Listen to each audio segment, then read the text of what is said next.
Hello everyone, myself Ami Mehta, and in computer network, let us discuss what is congestion control and TCP congestion control. So how it is provided by transmission control protocol. Let us discuss it. So when a connection is established, a suitable window size has to be chosen. So whenever particular connection is established between two hosts, a suitable window size has to be chosen. The receiver can specify a window based on its buffer size. So if the sender sticks to this window size, problems will not occur due to buffer overflow at the receiving end. But they may still occur due to internal congestion within the network. So in figure we see thick pipe leading to a small capacity receiver. As long as the sender does not send more water than the bucket can contain, no water will be lost. In figure, the limiting factor is not the bucket capacity but the internal carrying capacity of the network. So let us understand the figure. So let us try to understand from this figure. So this is the transmission rate adjustment, which is this pipe, this is the transmission network through which data is flowing, and this is small capacity receiver. So data is data is sending with more speed, but the capacity of the receiver is small.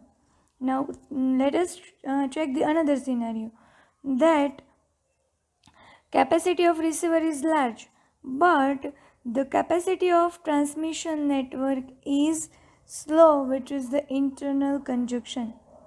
So there are two scenarios.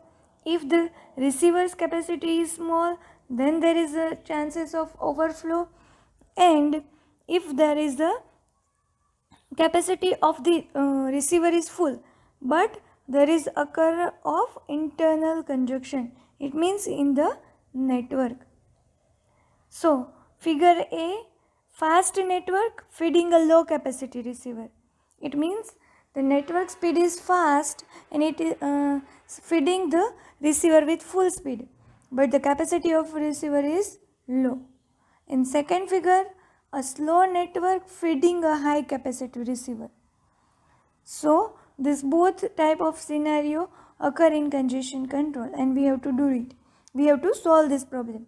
If too much water comes in too fast, it will back up and some will be lost. Each sender maintains two windows, the window the receiver has granted and a second window, the congestion window. Now each reflect the number of bytes the sender may transmit. The number of bytes that may be sent is the minimum of two windows. For example, the window size of the receiver has granted is 32 bytes or 32 bits, for example, and the congestion window, it specifies the window size is 16 bits.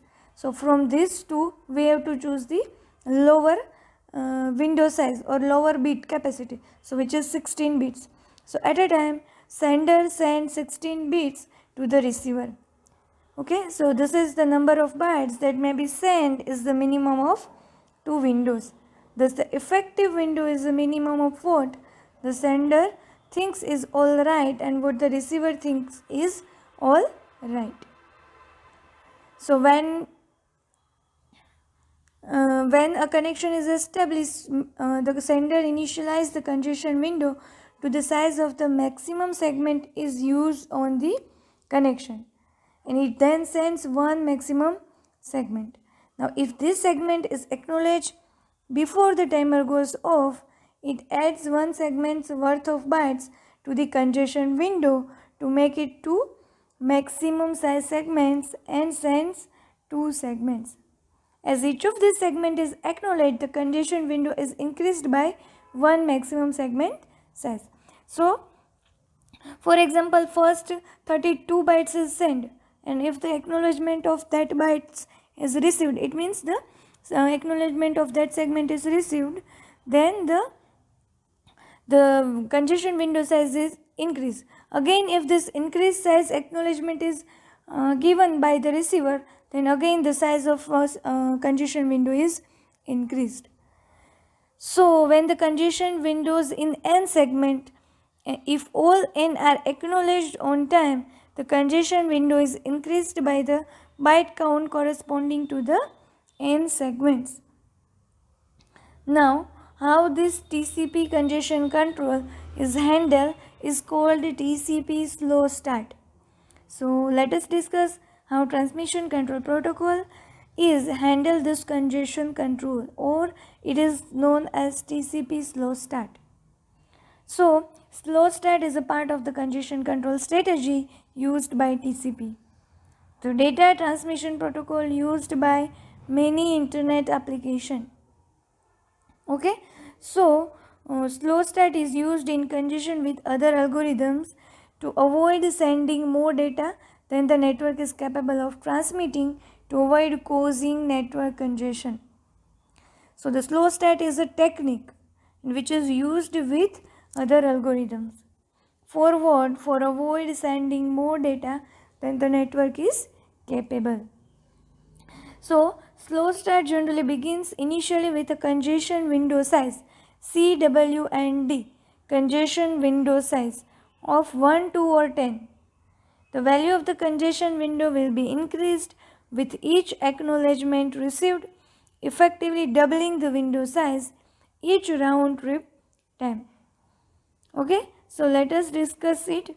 For example, first host A send the one segment to host B. Now host A received the acknowledgement of that one segment.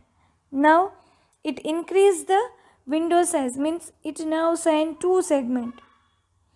So this two segments acknowledgement is given by host B to host A. It means receiver's side's acknowledgement is given to sender. Again the double, again the size of the window is double. So after two segment acknowledgement it send the four segment and receive the four segments acknowledgement. So this is how actually the size of the window, congestion window size is increased effectively, and first it start with small number. So that's why it is called TCP slow start, because it first start with a small number and then is increase effectively, first 1, 2 and then doubling 4, like etc. Okay.